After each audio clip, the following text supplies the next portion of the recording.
Hi, welcome back. This is presentation 2 of Public Opinion. We have been talking about beliefs and attitudes and how that shapes, the way government should act. If we believe in democracy, then we believe that government should be responsive to the will of the people, but we need to know what the will of the people is or are in order to do that correctly. So let's jump back in. Libertarian and socialism are two they're parts of the ideological spectrum. Libertarians are like conservatives, and they reject government interventions into economic relations, but share with liberals a belief in protecting privacy, including advocacy for same-sex marriage, marijuana legalization, and abortion. Libertarianism tends to be more isolationist and opposing U.S. involvement in world affairs. Socialists are generally on the social democratic variety than the Marxist authoritarian viewpoint that you'd see elsewhere. Social Democrats like Vermont Senator Bernie Sanders and New York Representative Alexandria Ocasio-Cortez believe in far more dramatic interventions and investments in human capital to significantly reduce social inequality. While American Social Democrats believe in free markets and private enterprise, they would tax the wealthy far more aggressively, and they would use government far more aggressively to protect workers' rights and to advance goals like free college education, free health care, and the like. American ideologies, for the most part, Americans describe themselves as either liberals, conservatives, or moderates. And again, as I mentioned in the previous discussion, a lot of moderates are basically people that are mixed. They have some aspects of their political beliefs that are fairly liberal and some that are fairly conservative. The percentages of self-identified conservative, liberal, and moderate Americans has remained relatively constant for the past 15 years. There was a time when there were a few more liberals around. There was a time when there were more conservatives, but again, we've tended to kind of fall into our respective camps pretty consistently over the past generation or so. So how we form opinions, political socialization introduces individuals to their country's political culture, helps them learn the underlying beliefs and values on which a nation's political system is based.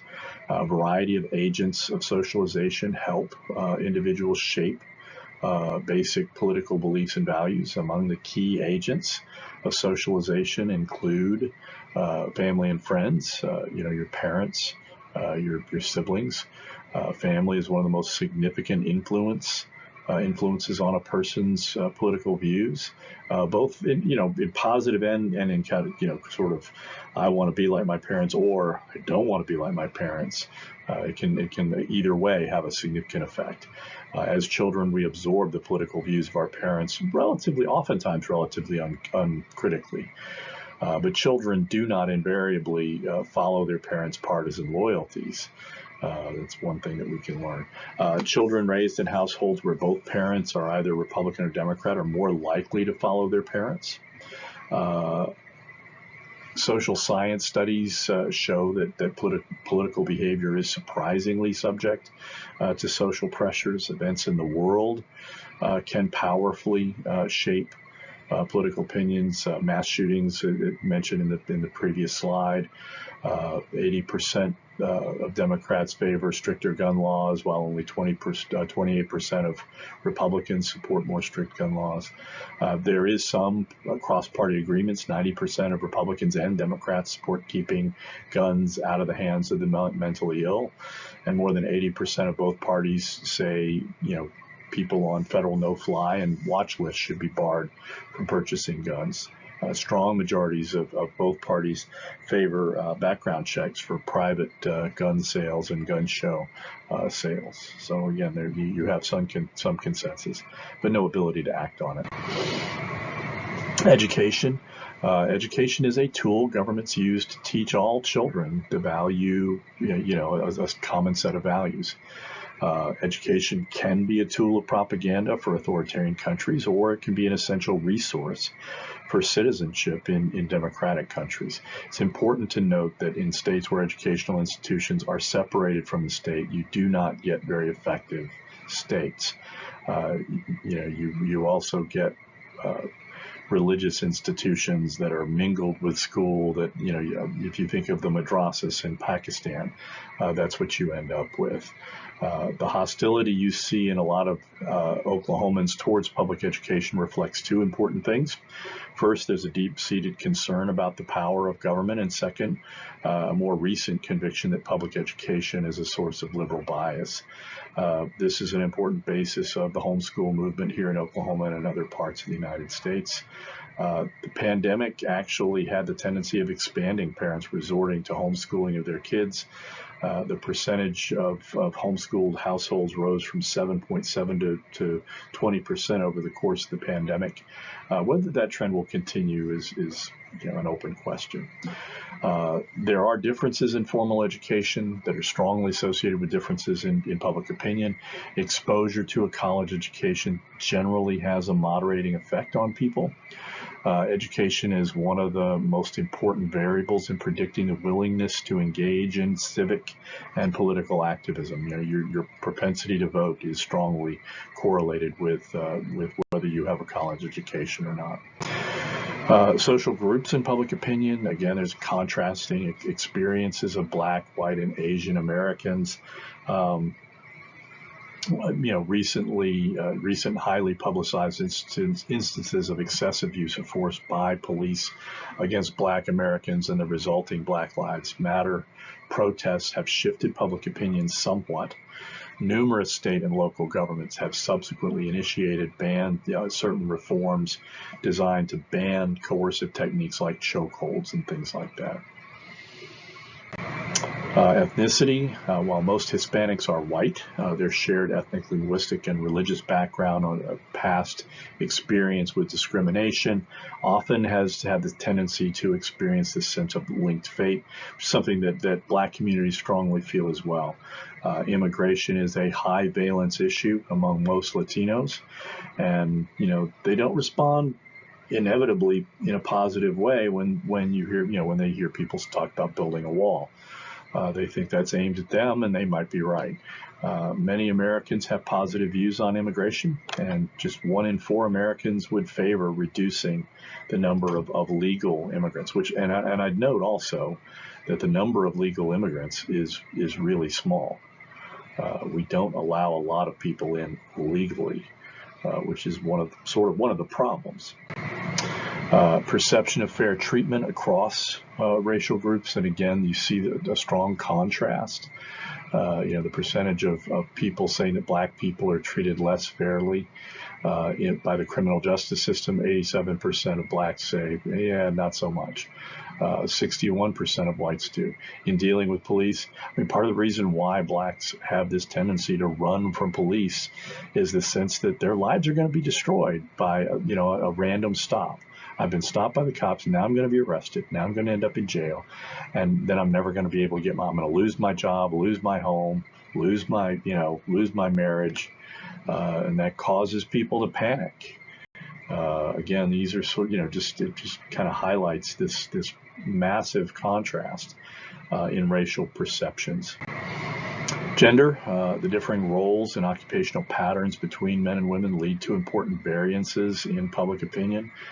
Men are generally more likely to support military interventions in foreign affairs than women, as well as support gun rights. Women are generally more likely to support social welfare programs and restrictions on access to guns. The gender gap reflects this tendency of women to support Democratic candidates at a far greater level than men.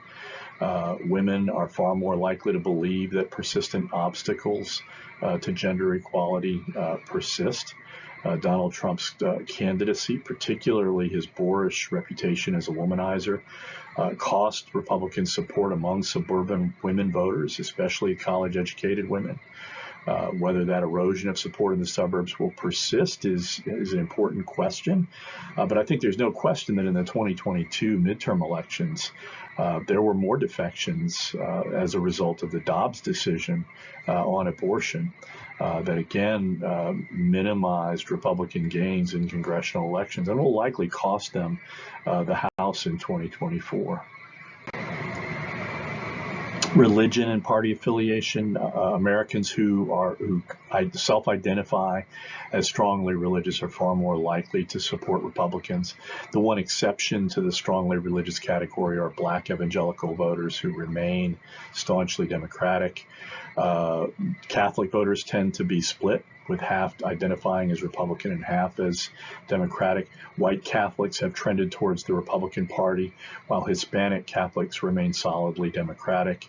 Republicans tend to predominate among rural and suburban Americans, while densely urban populations are strongly oriented towards the Democratic Party. And again, that's because the Democratic and Republican parties are doing what those respective groups want, or they're advocating what those groups want. Secular voters are more likely to support the Democratic Party. White Southern Baptists have proven to be the most loyal constituency to Republicans in general, but to Donald Trump in particular. Attitudes on LGBTQ plus rights, again, are split along this along these religious grounds. Partisan polarization has become a defining feature of Congress, many state legislatures, and among the mass public. Geography plays an important role in the sorting of Americans between the two political parties. There are geographic nodes of dominance, and even if you look at it on a county by county basis, it looks like Republicans are dominating everywhere, but those are predominantly low population counties. We don't vote by land mass. We vote by people. Last slide for this presentation: economic class and group self-interest. The interests of rich and poor Americans tend to diverge rather considerably. The framers of the Constitution worried about the inherent gulf between the wealthy and the poor, and they feared the possibility of an emerging tyranny of the majority. The question of income inequality is viewed very differently between Republicans and Democrats, and there's also significant differences between generations. The baby boomer generation, those people born between 1946 and 1964, continue to exert a powerful influence. Differences of interest exist between millennials, those people born between 1981 and 1996, and Gen Z, those people born 1997 to the present, are much more accepting of LGBTQ plus rights than are boomers, and are more concerned with issues like the cost of a college education, climate change, justice reform, and privacy, and AI, and all these other really significant issues that we're having to figure out as we go. So again, this is the end of this slide. We're going to jump into the third slide and continue our discussion of public opinion and how we identify what it is, and how we hope government will be responsive to the will of the people. I'll see you next time.